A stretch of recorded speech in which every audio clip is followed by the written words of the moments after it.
Hello and welcome to Cox Local Edition on CNN Headline News. I'm Catherine Falk with Cox Communications. Thank you so much for joining us today. We're so pleased to have Otis Graham joining us today. He is the local census office manager for Fairfax County. Thank you for being here. Thank you for having me.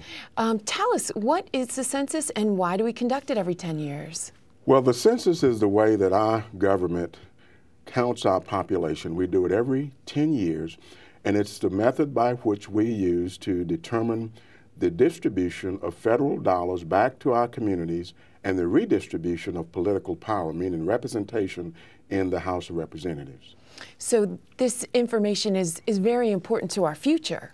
Absolutely. It's very important to our future, to our communities, and to all of us. So it's very, very important. It's a process that we've been conducting in our country since 1790. Actually, this is the 23rd decennial census, which means we've been doing it for 220 years now.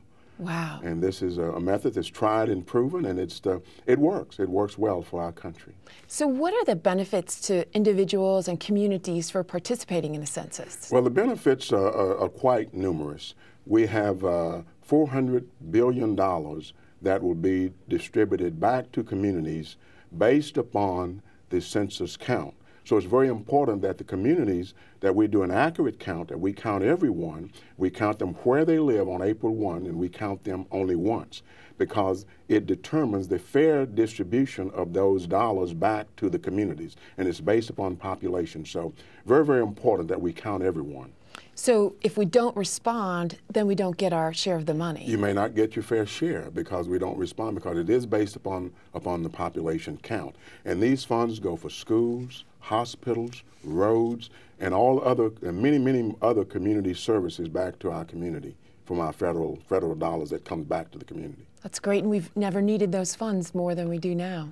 I would say not. Yeah. We really need them. Absolutely. So the form itself, tell us about the form. Is it difficult to complete? How many questions are there? And is there help for people that need help with the census form? I'm glad you asked. The form is not difficult to complete. It's only 10 questions, and you can complete them in about 10 minutes.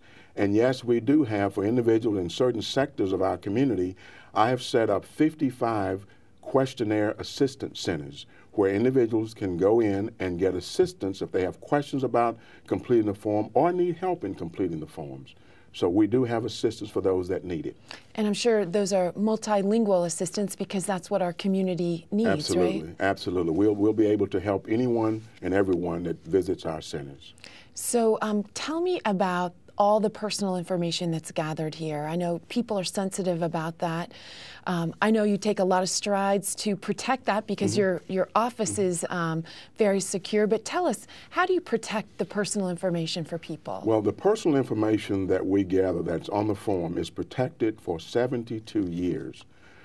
All of our employees are sworn for life, and for violation of that oath, they're subject to a $250,000 fine, 5 years imprisonment, or both. So the information is protected, it is safe, and we do encourage everyone to complete the form and mail it back. Great. And so what happens on April 1st? April 1st is what we've declared as Census Day. That's the date that we're expecting all of the forms to be returned. And if they're not returned by that day, then we will begin to deploy our employees out to make a count, a physical visit to each household. Great. And so the bottom line is respond to the census. Respond to the census. Great. Thank you so much for joining us. Otis Graham from the local census office. Thank you for having us, and thank Cox Communications for having us today. Thank you. And thank you for joining us on Cox Local Edition on CNN Headline News. Have a great day.